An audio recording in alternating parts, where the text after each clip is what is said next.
جانور کے 7 اعضاء ایسے ہیں کہ جن کو کھانا مکروہ ہے۔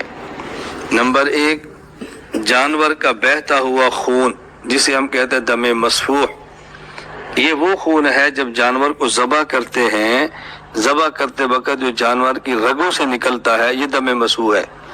اور ایک وہ خون ہے کہ جانور ذبح ہو گیا، اس کی کھال اتاری ہے، گوشت اس کا کاٹا ہے، ہڈی کاٹی ہے، کہ کسی اور جگہ سے گوشت میں خون نکلتا ہے، اس سے مراد وہ خون نہیں ہے، یہ خون ہے جو ذبح کرتے ہوئے رگوں سے نکلتا ہے، دم مسفوح۔ یہ ناپاک بھی ہے اور اس کا کھانا مکروہ بھی ہے، اس کا کھانا جائز نہیں ہے۔ نمبر 2، مادہ جانور کے پیشاب کی جگہ جس کو عربی میں کہتے ہیں حیا، اس کا کھانا بھی مکروہ ہے۔ نمبر 3، خصیتین، اس کو خصیتین بھی کہتے ہیں، بعض اس کو کپورے کہتے ہیں، کہیں اس کو گولیاں کہتے ہیں، اور بعض لوگ بطور مزاح کے یا بطور حقیقت کے اس کو ٹکاٹک کہتے ہیں۔ یہ وہ چیزیں کہ جس کا کھانا مکروہ ہے۔ نمبر 4، غدود، غدود خصیتین کو کہتے ہیں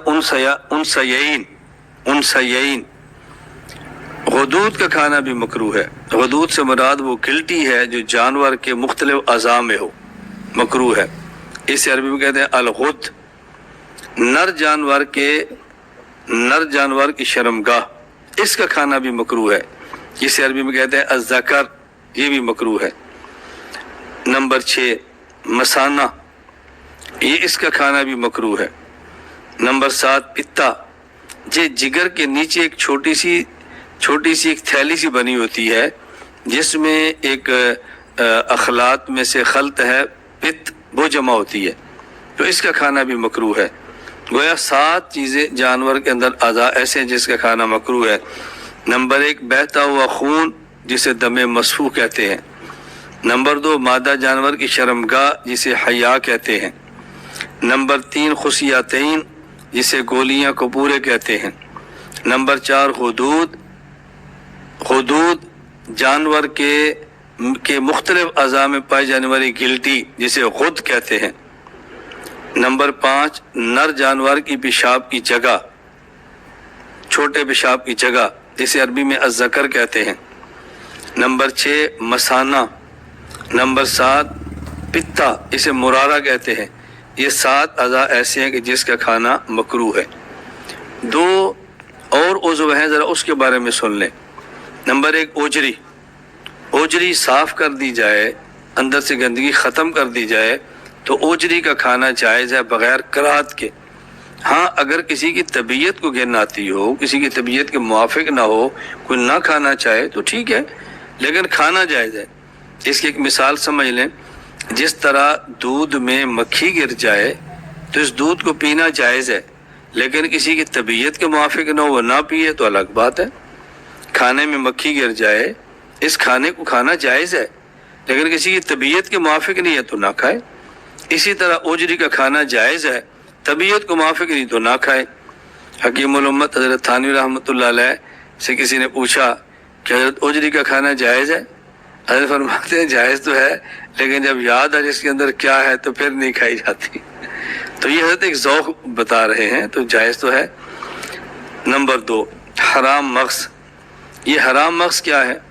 حرام مغز جانور کی ریڑھ کی ہڈی کے اندر سفید رنگ کا گودا جو لمبے دھاگے کی شکل میں ہوتا ہے۔ جانور کی ریڑھ کی ہڈی میں سفید رنگ کا گودا جو دھاگے کی شکل کے اندر اوپر سے نیچے آتا ہے، اس کو عربی میں کہتے ہیں نخاع الصلب، نخاع الصلب، اور اردو میں کہتے ہیں حرام مغز۔ اب لوگ سمجھتے ہیں چونکہ اس کا نام حرام مغز ہے لہذا کھانا حرام ہے، حالانکہ یہ کھانا حرام نہیں ہے۔ غدود اور چیز ہے جو جانور کے مختلف اعضاء میں گلٹیاں ہوتی ہیں، اور یہ حرام مغز اور چیز ہے۔ اس کو میرا خیال ہے کہ حرام مغز کہنے کی وجہ یہ ہے کہ یہ جو جانور کی ریڑھ کی ہڈی میں سفید رنگ کا گودا ہے لمبا سا، اس کے بارے میں حکم یہ ہے جانور جب ذبح ہو جائے اور ٹھنڈا نہ ہو اس وقت تک اس کو کاٹا اور نکالا نہ جائے، اس سے جانور کو تکلیف ہوتی ہے۔ تو چونکہ اس کو اس وقت کاٹنے سے منع کیا ہے اور اس کا نام اس وجہ سے حرام رکھ دیا، یعنی حرام کا معنی کھانا حرام نہیں، نکالنا ٹھیک نہیں ہے، اس ٹھیک نہ ہونے کو حرام کے لفظ سے تعبیر کر دیا، تو لوگوں نے سمجھا شاید کھانا جائز نہیں کیونکہ حرام مغز ہے۔